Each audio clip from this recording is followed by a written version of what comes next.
नमस्कार, स्वागत है आप सभी का मसला में। मैं हूं आपके साथ शापनी पटनायक। हरियाणा विधानसभा का मानसून सत्र 25 अगस्त से शुरू होगा। हरियाणा विधानसभा का होने वाला मानसून सत्र हंगामेदार होना तय हो चुका है। सत्र को लेकर विपक्ष अपने सवालों और मुद्दों के साथ सरकार को घेरने के लिए तैयार है, तो वहीं सरकार भी उन तमाम सवालों के जवाब देने के लिए तैयार है। और इसी सिलसिले में नेता प्रतिपक्ष भूपेंद्र सिंह हुड्डा ने हरियाणा विधानसभा के मानसून सत्र को लेकर कहा कि इस बार सदन में कांग्रेस के पास काफी मुद्दे हैं और इस बार कांग्रेस सरकार की विफलताओं को गिनाएगी। वहीं हरियाणा विधानसभा अध्यक्ष का भी बयान सामने आया, जहां उन्होंने कहा है कि इस बार 0 ओवर में और सुधार करने की कोशिश करेंगे। अब 0 ओवर में एमएलए से उठाने वाले विषय की भी जानकारी मांगी जाएगी और अगर कोई अधिकारी सदन को गुमराह करते या गलत जानकारी देते तो उस पर संज्ञान लिया जाएगा। खैर, विपक्ष के सवालों की फहरिस्त बेहद लंबी है, जिनके जवाब सरकार कैसे देती है ये देखने वाली बात होगी।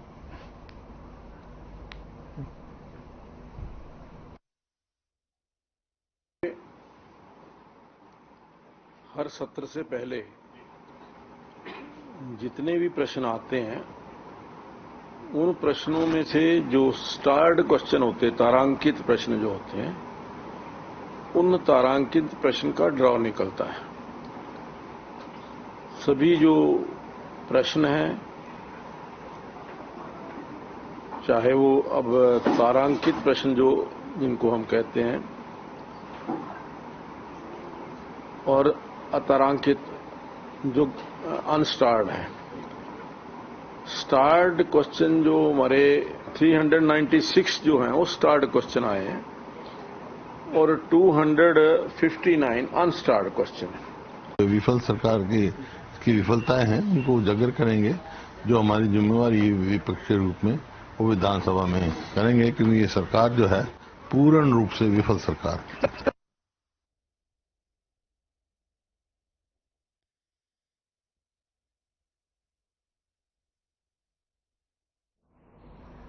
तो सत्र में सरकार को घेरने की विपक्ष की पूरी तैयारी है। कांग्रेस का साफ कहना है कि कई मुद्दे हैं जिसे लेकर सरकार को इस बार मानसून सत्र में विपक्ष घेरेगी और अपने सवाल सामने रखे। वहीं अगर सरकार की बात की जाए तो तमाम सवालों के जवाब देने के लिए सरकार भी पूरी तरीके से तैयार है और इस बार साफ कह दिया गया है कि अगर गुमराह करने की कोशिश की जाती है तो नेताओं को कार्रवाई भी की जाएगी और ऐसे में सरकार भी पूरी तरीके से विपक्ष के सवालों का जवाब देने के लिए तैयार है। और ऐसे में ये देखना महत्वपूर्ण होगा कि इस बार का सत्र कितना हंगामेदार रहेगा। चलिए चर्चा को आगे बढ़ाते हैं। तमाम मेहमान हमारे साथ जुड़ चुके हैं, उनका परिचय करा देती हूं। सत्यव्रत शास्त्री बीजेपी प्रवक्ता हमारे साथ जुड़े हुए हैं। डॉक्टर टीना करमवीर कांग्रेस प्रवक्ता हमारे साथ जुड़ चुके हैं। ओमकार सिंह इनेलो प्रवक्ता हमारे साथ जुड़ चुके हैं। आप सभी मेहमानों का बहुत बहुत स्वागत है। सबसे पहले डॉक्टर टीना करमवीर, आपका रुख करूंगी, क्योंकि मानसून सत्र में बेहद ही कम समय बाकी है। वो कौन कौन से मुद्दे हैं जिसे लेकर कांग्रेस इस बार सरकार को घेरेगी? क्या सवाल रहेंगे इस बार कांग्रेस के? सामने सबसे पहले तो हम लोगों का जो मुद्दा है वो इस प्रदेश के अंदर बेरोजगारी का बहुत अहम मुद्दा है, क्योंकि जिस प्रकार से सरकार ने युवाओं के ऊपर जो बुलडोजर चलाने का काम किया है उसको लेकर, और दूसरा सीईटी का मुद्दा भी रहेगा। और मुझे लगता है कि सबसे अहम मुद्दा जो कि किसान वर्ग का मुद्दा जो है कि किसानों को जो मुआवजा इस सरकार ने नहीं दिया। बाढ़ के समय भी हम देखेंगे कि किस प्रकार किसानों की हालत रही, उसके बाद भी उनको मुआवजा सही समय पर नहीं मिल पाया।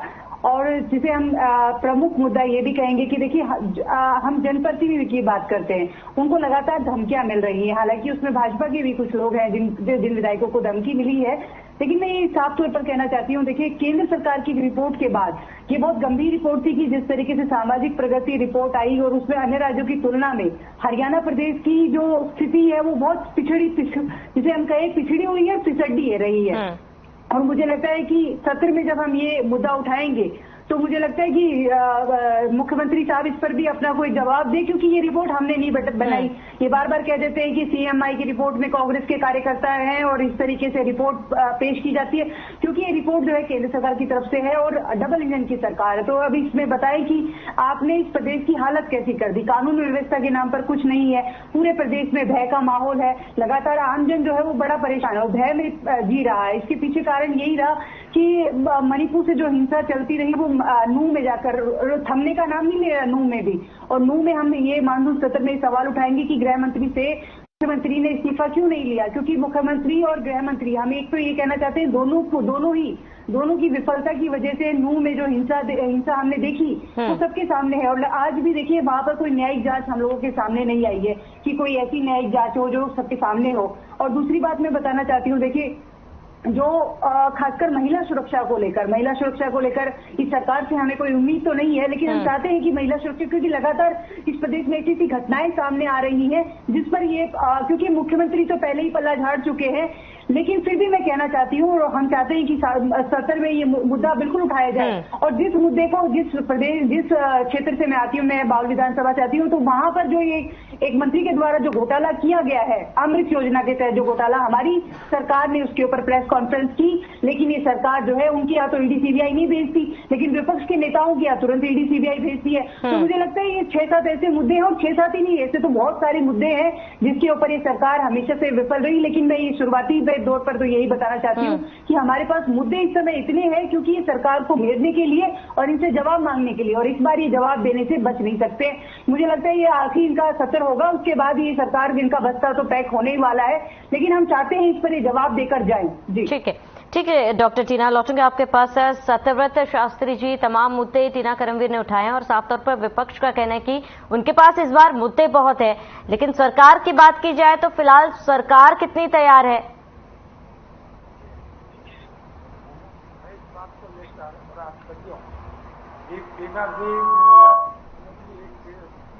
टीवी चैनल पर थी, महिला सुरक्षा की ये बात करते हैं और सुरजेवाला जी का समर्थन करते हैं।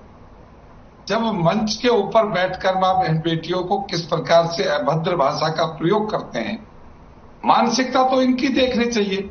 और बड़ा आश्चर्य का विषय है कि ऐसी लगातार बेहुदी और असामाजिक मर्यादा के बाद में भी कांग्रेस, क्योंकि इसी प्रकार के नेतृत्व को विकसित करती है, उनको प्रमोशन देती है। दूसरी बात, यदि कहीं दंगे की और कानून व्यवस्था की बात है तो मैं 2 बात रखना चाहूंगा। जब नूंह का दंगा आएगा तो सबसे पहले काले चेहरे और लाल हाथ कांग्रेस के तीनों विधायकों के मिलेंगे, और उसके अंदर गहरी साजिश के परत दर परत जो खुल रही है, उसके आधार के ऊपर ये जांच जब तक उनके गले तक पहुंचेगी तो शायद हो सकता है कि ये घेराबंदी की बजाय घिरते नजर आएंगे। और यदि सीईटी की बात करेंगे तो सीईटी के बारे में पहले से हाईकोर्ट का फैसला है और इस बारे में कोई संशय की बात गुंजाइश नहीं। हाईकोर्ट में फिर सुनवाई हो रही है और फिर ये बात साफ निकलेगी। लेकिन इन घोटालों के अंदर जो इनेलो के प्रवक्ता साथी ये भी बताएंगे इनके कितने कार्यकर्ता कितनी बार इस प्रकार के झमेलों के अंदर फंसते हुए जेलों की यात्रा कर चुके हैं। वर्तमान की बात कर रहा हूं, पेपर चोरी में जो रिकॉर्ड बनाया है वो इनेलो के कार्यकर्ताओं का है जो कई बार जेल जा चुके हैं। इसलिए विपक्ष घेरने की बजाय घिरने की तैयारी करे। हम 2 प्रकार की तैयारी करेंगे। एक तो जो विधायक जो सरकार से प्रश्न पूछेंगे उनका यथासंभव और अधिकतम लोगों के प्रश्नों के उत्तर मिले, लोगों को समय मिले, क्योंकि ये तो पक्ष विपक्ष दोनों के बीच की अंडरस्टैंडिंग है कितने समय तक सत्र चलाना है, कितना क्या काम है, कैसे है। उस पर तो एक तरफा न सरकार कहती है न विपक्ष कहता है, दोनों की मिलकर बात होती है। लेकिन सरकार का प्रयास रहेगा हर उस व्यक्ति के प्रश्न का उत्तर उसको मिले, चाहे लिखित में या उसको बोलकर। तो सरकार अपने स्थान पर है, विपक्ष घेरने की बजाय सोचेगा ये कि हम घिर ना जाए, क्योंकि हर काले कारनामे में इन लोगों का हाथ है और वो हाथ और चेहरे बेनकाब होंगे चर्चा में। लेकिन मैं आपके चैनल के माध्यम से एक बात जरूर रखना चाहूंगा जी, कि कांग्रेस को मुद्दों से भागने की आदत जरूर है। जब मुद्दा चलता है तो छेड़ते हैं, लेकिन जब उसकी गहराई में जाते हैं तो कांग्रेस फंसती नजर आती है तो वॉकआउट कर जाते हैं। मेरा निवेदन यह रहेगा टीना करमवीर जी से भी और उनके नेताओं से भी कि चर्चा के लिए आए, लेकिन चर्चा में भाग ले। चर्चा के नाम से चर्चा करके भागे ना, क्योंकि भागने की आदत से दोनों चीजें छूट जाती हैं। ठीक है, ठीक है, इसका जवाब लेंगे सत्यव्रत जी डॉक्टर टीना से, लेकिन ओमकार सिंह जी से जरा उनका रिएक्शन जान लेते हैं। ओमकार सिंह जी, सत्यव्रत शास्त्री जी को सुना आपने, इस पर इसका जवाब। इसके साथ ही मानसून सत्र में सरकार को घेरने के लिए इनेलो कितनी तैयार है? इनेलो के क्या कुछ मुद्दे जो इस बार इनेलो जो है सामने रखेगी? इनेलो की तरफ से 8 स्टार क्वेश्चन और 3 अनस्टार क्वेश्चन सबमिट किए गए। स्टार क्वेश्चन में बाढ़ से आई त्रासदी, बाढ़ के बीच में इन्होंने क्या किया, क्या 1 रुपए मुआवजा भी दिया अभी तक, ये क्वेश्चन पूछा जाएगा पहले नंबर पे। दूसरा, सरकारी स्कूलों को समायोजित करने की क्या जरूरत पड़ी, उसकी क्या स्थिति, आज कितने स्कूल इन्होंने समायोजित किए। तीसरा, माइनिंग की घटनाएं जो बार बार प्रदेश में हो रही है, माइनिंग में हिंसा भी हो रही है, इसमें इन्हीं के बीजेपी के नेता ही सम्मिलित है। इसके पश्चात चौथे नंबर के ऊपर बाढ़ के पश्चात पीने के पानी की व्यवस्था। आज भी अगर हम देखें लगभग सभी शहरों में पीने का गंदा पानी आ रहा है। और सरकारी भर्तियां जो बार बार भर्तियां करते हैं और भर्तियां होती नहीं, इसके बारे में सरकार को घेरा जाएगा। पेपर लीक मामले में ये सारे स्टार क्वेश्चंस हैं कि हर बार इनका पेपर लीक होता है, इस बार पेपर लीक नहीं हुआ, पेपर कॉपी पेस्ट हो गया। अनस्टार क्वेश्चन में हमारे जो प्रश्न है उसमें प्रधानमंत्री फसल बीमा योजना में देखिए कंपनियों में प्रीमियम तो ले लिया लेकिन बीमे के भुगतान नहीं कर रहे वो, और यही पूछा जाएगा कि इसकी क्या स्थिति है, प्रीमियम कितना लिया गया और क्लेम कितना दिया गया, क्लेम कितने पेंडिंग है ये भी पता लगेगा। और सरकारी रोजगार कार्यालयों में कितनी स्थिति है इस वक्त, क्या बेरोजगारी की व्यवस्था है। और इसके पश्चात जो कालीन टेंशन है उसमें मुख्य रूप से नू का मुद्दा आएगा। और मेरे भाई देखिए कितनी बेशर्मी से ये लोग, मेरे को तो कई बार सोचने पे मजबूर हो जाता हूँ कि ये कैसे लोग हैं, खुद दंगा करवाते हैं और कहते हैं हमें पता लग गया। भाई पता लग गया तो जेल में डालो, कौन रोक रहा है? सरकार तुम्हारी, पुलिस तुम्हारी, सेना तुम्हारे पास, एजेंसियां सारी तुम्हारे पास, तुम्हें पता लग गया कौन है दंगे करवाने वाला, उसको जेल में ठूसो। एक तरफ से श्रावणी जी, एक तरफ से इन्होंने मकान गिराने शुरू कर दिए एक खास कम्युनिटी में डर पैदा करने के लिए, और क्या बोला, ताऊ का बुलडोजर आ गया। भैया तानाशाही सरकार नहीं है, ये लोकतंत्र है, राजा माँ के पेट से पैदा नहीं होता, राजा को जनता पैदा करती है। शास्त्री जी ध्यान रखना। और उसके ऊपर माननीय उच्च न्यायालय का मैं धन्यवाद करूंगा, उन्होंने समय संज्ञान लेके उच्च न्यायालय में, किसी ने एप्लीकेशन नहीं दी, उन्होंने समय संज्ञान लेके बुलडोजर को रोका और सरकार से पूछा आप ये किस नियम के तहत बुलडोजर चला रहे हो, और बताइए आप स्टेटस बताइए कि क्या कारण है, क्यों बुलडोजर चला रहे हो। ये सारी चीजें सरकार को वहां पर बतानी पड़ेगी। इसके साथ साथ कालीन पेंशन में बुजुर्गों की पेंशन, 5 लाख बुजुर्गों की पेंशन श्रावणी जी काट दी इस बेदर्दी सरकार ने। क्या कहा, इनके परिवार पहचान पत्र में आमदन ज्यादा दिखा दी, और आमदन किसने दिखाई, इन्होंने। एक ही परिवार पहचान पत्र पे 10-10 बिजली का मीटर अंबाला में यमुनानगर का मीटर चढ़ा हुआ है। कितने अफसोस की बात है, शर्म आती है। जब कल को इतिहास लिखा जाएगा, बीजेपी गद्दी से उतरेगी, काले अक्षरों में नाम लिखा जाएगा। शास्त्री जी याद रखना, बुढ़ापा पेंशन जो चौधरी देवीलाल जी ने लगाई, वो बुढ़ापा पेंशन 5 लाख लोगों की काट दी, पीले कार्ड काट दिए। क्या अधिकार है इनको? और ये क्या कहते हैं, हमने 80 करोड़ लोगों को 5 किलो राशन दे रहे हैं। श्रावणी जी 130 करोड़ में से 80 करोड़ इन्होंने गरीब बना दिए। इसके अलावा बेरोजगारी और प्रॉपर्टी आईडी की व्यवस्था, आज प्रॉपर्टी आईडी के लिए ये शास्त्री जी जो मुस्कुरा रहे हैं ना, इनकी अपनी प्रॉपर्टी आईडी भी गलत होगी, निकाल के देख लेना, उसमें नाम गलत होगा, पिता का नाम गलत होगा, एरिया गलत होगा, और कम से कम इसका टैक्स भी गलत बना होगा। शास्त्री जी प्रॉपर्टी आईडी का आपको जवाब देना पड़ेगा। आपने याशी कंसल्टेंसी को 160 करोड़ रुपए का भुगतान उसको कहने के बावजूद कर दिया गया। ये सारी व्यवस्थाएं आप जो ठीक है ओमकार सिंह जी इसका जवाब लेते हैं, जरा शास्त्री जी जवाब लेते हैं, लेकिन उससे पहले डॉक्टर टीना करमवीर आपका रुख करूंगी, क्योंकि सत्यव्रत शास्त्री जी को सुना आपने, उन्होंने कहा है कि इस बार कांग्रेस को घेरने की तैयारी कर लेनी चाहिए।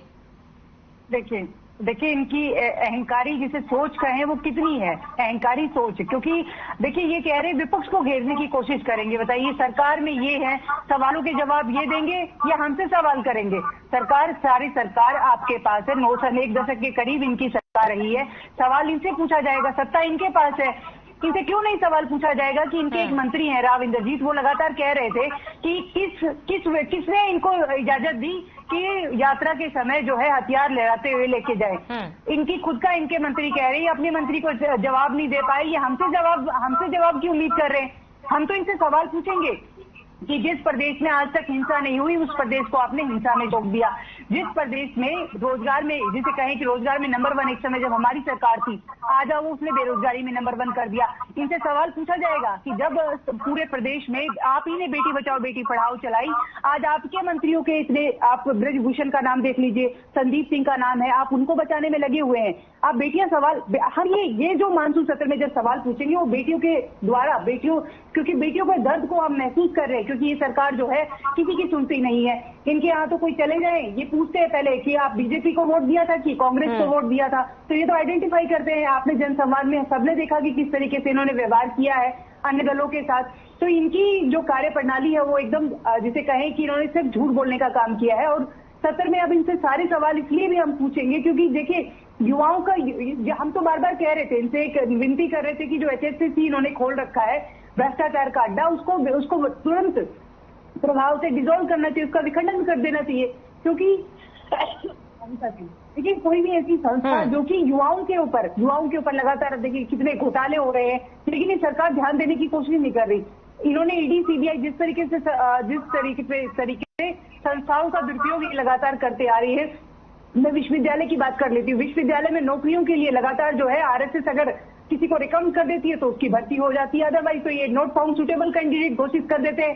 तो ये सबसे अहम सवाल है कि क्यों ऐसी सरकार बनाई यहाँ पर, क्योंकि जनता इनसे सवाल पूछेगी और हम जनता की आवाज जो है सत्र में उठाएंगे। हालांकि ये जो है इन लोगों का इतना अहंकार है, ये जवाब देने से हमेशा बचते हैं। क्योंकि देखिए ये मैं नहीं कह रही हूँ, जब मुख्यमंत्री किसी सूबे का प्रमुख ये बात बोल देता है तो उस सरकार, वो जो प्रदेश की जनता है वो विश्वास करना बंद कर देती है। अब मैं ये भी कहना चाहती हूँ, देखिए जनता का विश्वास था इनके ऊपर, तभी इनको बैठाया, सरमाथे पर इनको वोट दिया, सब कुछ दिया, लेकिन उसके बावजूद भी लगातार इस सरकार के समय घोटाले होते रहे और घोटाले इनके सामने होते हुए आंख बंद करके बैठे रहे। इस प्रदेश के अंदर सबसे महंगी बिजली जो है वो उसका भुगतान जो है ग्रामीण प्रदेशवासी कर रहे हैं, लेकिन ये सरकार बिल्कुल आंख बंद करके बैठी है। हम लोगों को दर्द ये हो रहा है कि जिस प्रदेश के बारे में ये कहा जाता था कि हाँ यहाँ पर जो है स्पोर्ट्स में नंबर 1 है, जो युवाओं के अंदर सबसे नंबर 1 है, उस प्रदेश की हालत इन्होंने इस तरीके से बदल कर दी। तो 2024 में ये सरकार जाने वाली है, इनका अंतिम होगा मुझे सत्र, और इसमें हम इनसे पूरी तरीके से इनसे ही सवाल पूछा जाएगा। ये सोच रहे हैं कि डॉक्टर टीना आप बने रहे मैं लौटूंगी आपके पास। सत्यव्रत शास्त्री जी, डॉक्टर टीना को सुना आपने, उनका कहना है कि ये आखिरी मानसून सत्र होगा सरकार का, क्योंकि जब डॉक्टर टीना अपना बयान दे रही थी, अपना जवाब दे रही थी, उस दौरान आप मुस्कुरा भी रहे थे। और इसके साथ ही ओमकार सिंह जी ने भी साफ तौर पर कहा है कि पहचान पत्र पर उन्होंने सवाल खड़े किए, साथ ही आपके पहचान पत्र पर भी उन्होंने सवाल खड़े किए। आपका जवाब? मैं इस बारे में एक स्थापित जो असत्य है, झूठ है, उसको कैसे प्रचारित किया जाता है, ये इन लोगों से कोई भी सीख सकता है। मैं कहता हूं हम भी यहीं रहते हैं, ओमकार सिंह जी गांवों में रहते हैं, लोगों के पास जाते हैं। किसी भी, मैं कहता हूं टोटल, यदि परिवार पहचान पत्र की त्रुटियों का जो विषय होगा, आज के मैं ऑन रोल बता रहा हूं कि टोटल में 1% से भी कम की वो स्थिति है। उन सब हो, चाहे वो किसी क्लरिकल मिस्टेक हो या कुछ खुद के व्यक्ति के कारण से जो भी गलती है, उसकी ग्रीवेंसेस के आधार पर 1% से ज्यादा गलतियां नहीं। एक बात। दूसरी बात, ओमकार सिंह जी कांग्रेस के उन सब मुद्दों को लटकाने भटकाने वालों को पर बोलते नहीं।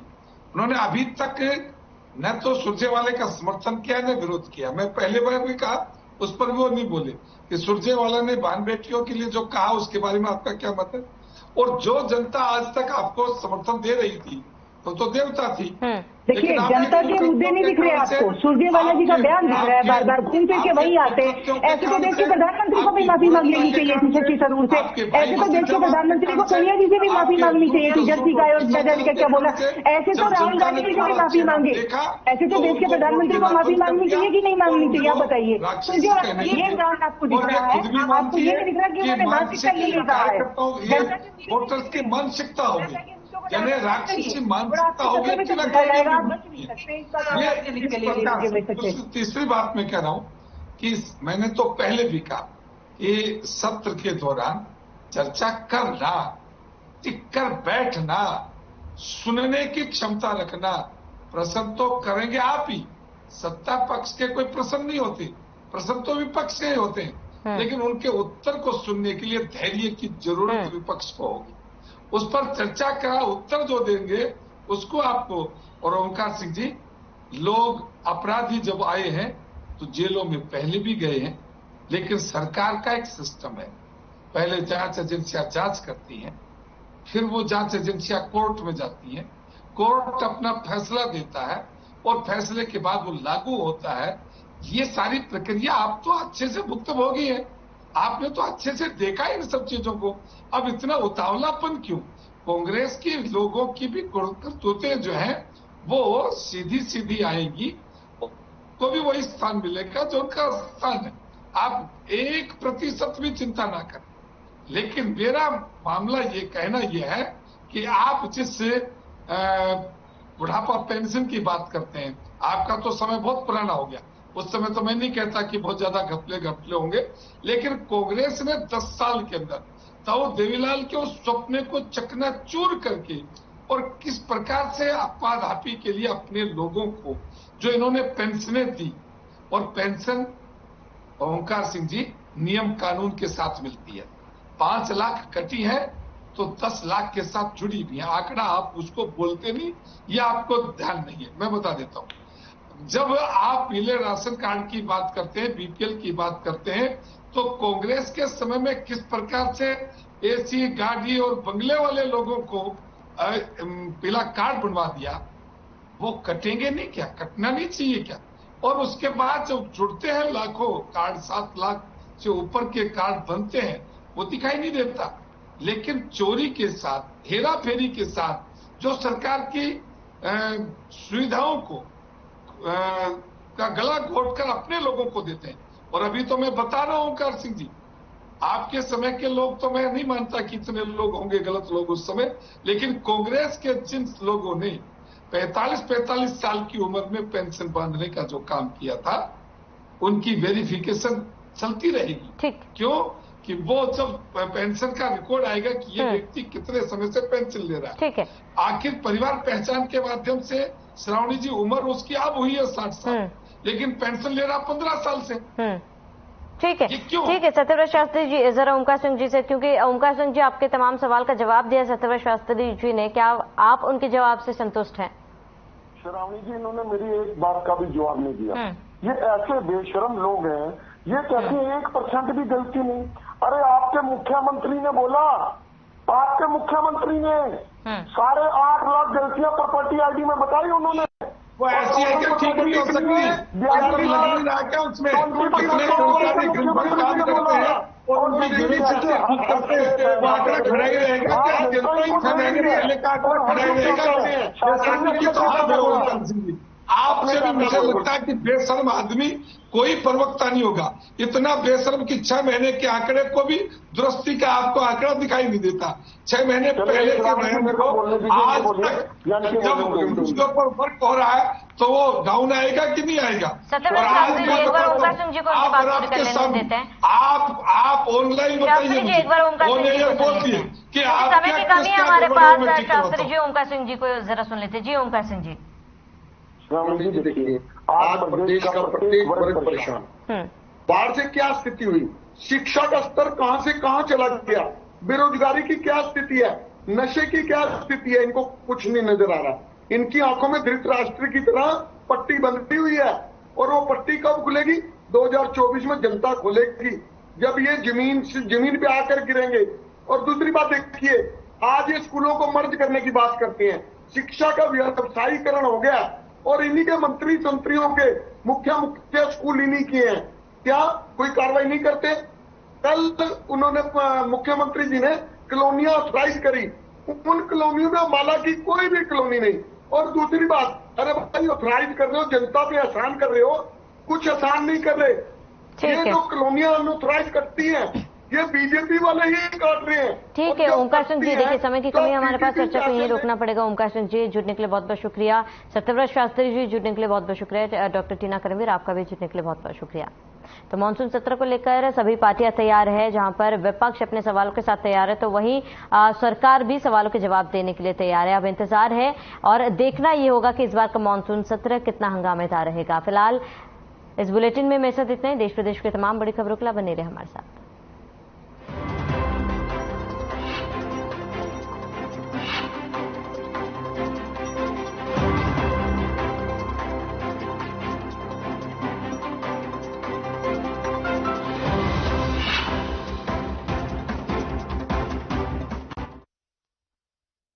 Download a song really fast.